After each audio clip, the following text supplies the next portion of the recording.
While a crazed band of murder killers played the nobility up and down the East Coast, Uncle Bill was busy causing his own brand of situation. For the last few weeks, he'd been attempting to find out where the Shorvanti had taken Tom. He'd been trying since Delaware, but he hadn't had a lead till a few weeks ago, when he stumbled across references to a purity control. He'd heard the name before. That was the project then Captain Reshid wanted the governess killed for. The plan had come together easy. One of his guys was busy setting up the hack, but if the shield noticed it, things would be all over. So, Uncle Bill was running interference. Ever since the attack on the capital in Delaware, the new human security forces had been roaming the street. It had been easy to source some of their armor and a few sniper rifles.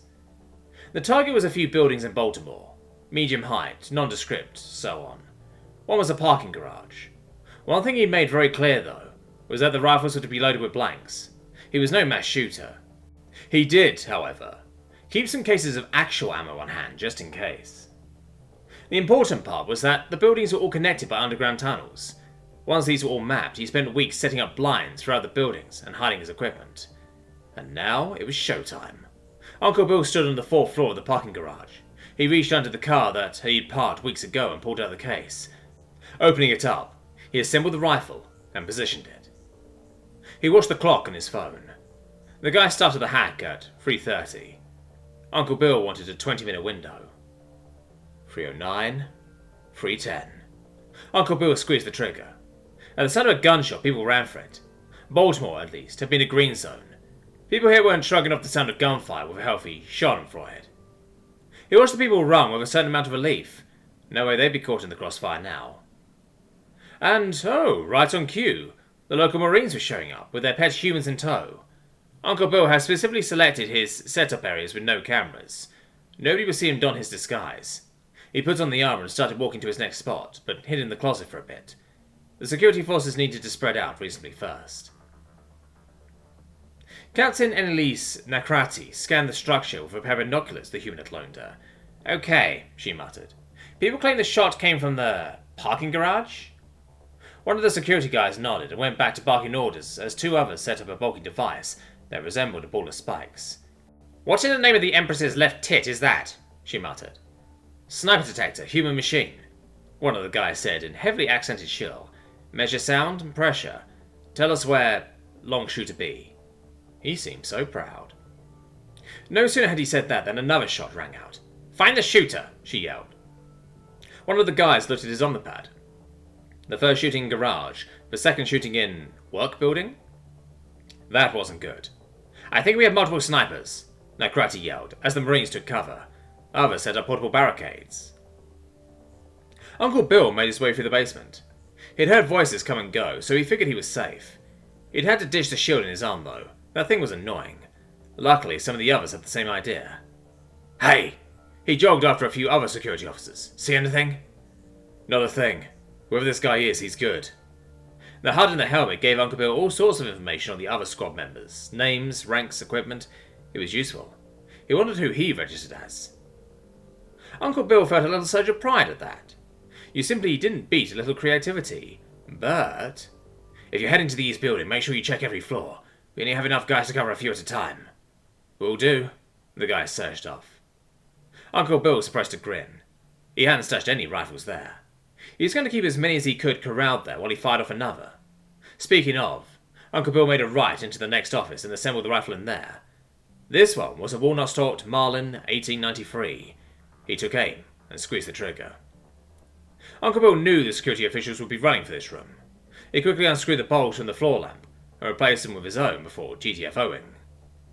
As soon as he hid under the desk in a cubicle, he heard a distant thump. Those replacement bulbs were full of gunpowder. A quick surprise to everybody.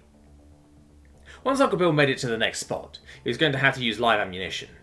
He was sure they figured out he was using blanks by now.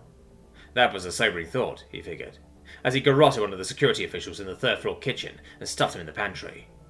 Once Uncle Bill was back out in the offices, he slid onto the desks as he made his way to his next sniper spot. He took a Barrett from his spot in the ceiling and exchanged the magazine. Blanks for real. This time something was going to be broken. Uncle Bill got behind an overturned desk, took aim and fired. He could see glass shattering in one of those Humvee-looking things. Hell, the window rang down around him. Uncle Bill looked at his watch. He had to keep this up for another hour. Captain Narate flinched as another shot was fired. The difference, though, this time, was that the engine of one of the human vehicles went up with a puff of smoke. Her Marines and the security officials ran for cover. "Command, the sniper has destroyed one of our transports. Request permission to deploy inside the structure." "Permission denied," said the lady on the other end. Narate grimaced. People holding them back so some stupid noble's daughter could storm in and save the day. That was always how it went.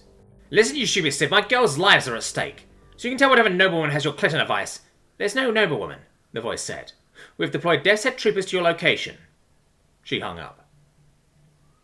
Uncle Bill fired off his next shot. This one took out a chunk of a park bench and probably scared the Marine behind it half to death. He was busy disassembling the rifle when he heard a certain hissing noise. That was the sound of those troop transport dropship things. He quickly put the rifle back together. He wasn't too worried about the roof. Uncle Bill always covered his exits. He set up a few tripwires attached to surprises up there. As if on cue, he heard a dull thump. With luck, that lessened his workload.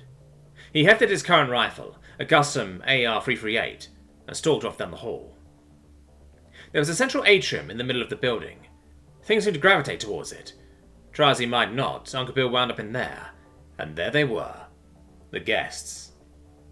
Uncle Bill held back in a hallway, observing the soldiers on the ledge around the room through his scope. These didn't look like regular Marines. They were more technological. Those masks were really, really cool. All sorts of machinery bits and art done up on them. He'd seen soldiers like these once before, when he helped assassinate the governess. These were Death's Heads. Uncle Bill was so screwed. He squeezed the trigger. It was deafening inside, but the commander who'd fired at barely flinched and looked down where she'd been shot. Oh shit. Uncle Bill rarely swore in the field, but this was one of those times. The Death's Head commando straight up jumped across the atrium to his side of the ledge, landing hard enough to dent the metal. Uncle Bill fired again. This time the commando staggered. It wasn't much, but it was enough for him to run for it. He rounded the corner, back up the stairs, and ripped a fire extinguisher off the wall. As the Death's Head came up the stairs, he swung, sending the commando sailing back down the stairs into the wall. Uncle Bill jumped down after it, and started wailing on it with the red metal tank. Plastic and whatever the fuck material started to crack when the commander threw him off and stood up. It, picked him up again and threw him over the side to the next flight of stairs below. Uncle Bill groaned as he landed hard. Perhaps 73 was getting a little too old for this shit. He dragged himself out the door and down the hall, slowly getting back to his feet. Was Uncle Bill in another kitchen? That was the great thing about these business park things. Every building had its own kitchen. He tore open the fridge and seized a bottle of water. Chug-a-lug. When he put the bottle down, however, there she was, the commando. Uncle Bill threw the rest of the bottle at her and grabbed the microwave. He repeatedly bashed the commander in the face with it, till the mask shattered. Uncle Bill could see the shill underneath. One more swing of the microwave, and a smashed tusk clattered to the floor. A final smash crumpled her skull like a balloon, blue blood oozing out beneath. He wanted to sit there and just breathe, but he needed to act fast. No doubt there was a helmet cam. They'd be expecting a guy in security official armor covered in Shavante blood, no doubt. Uncle Bill hunted down one of the guys who'd fallen prey to one of his traps. After checking for cameras, he switched uniforms. No doubt they were expecting shield blood, not human. He limped off and rejoined his brothers in arms. He'd make his exfil when they left. As he followed the survivors out, another of the Death's Head commanders stopped him. You see, she must have had to think of the word. Fast shooter, human? I killed him, Uncle Bill said. He's dead a few floors up. Thank you, she said sadly. The optic thingy in his helmet claimed she had the nickname Popper. That was kinda cute.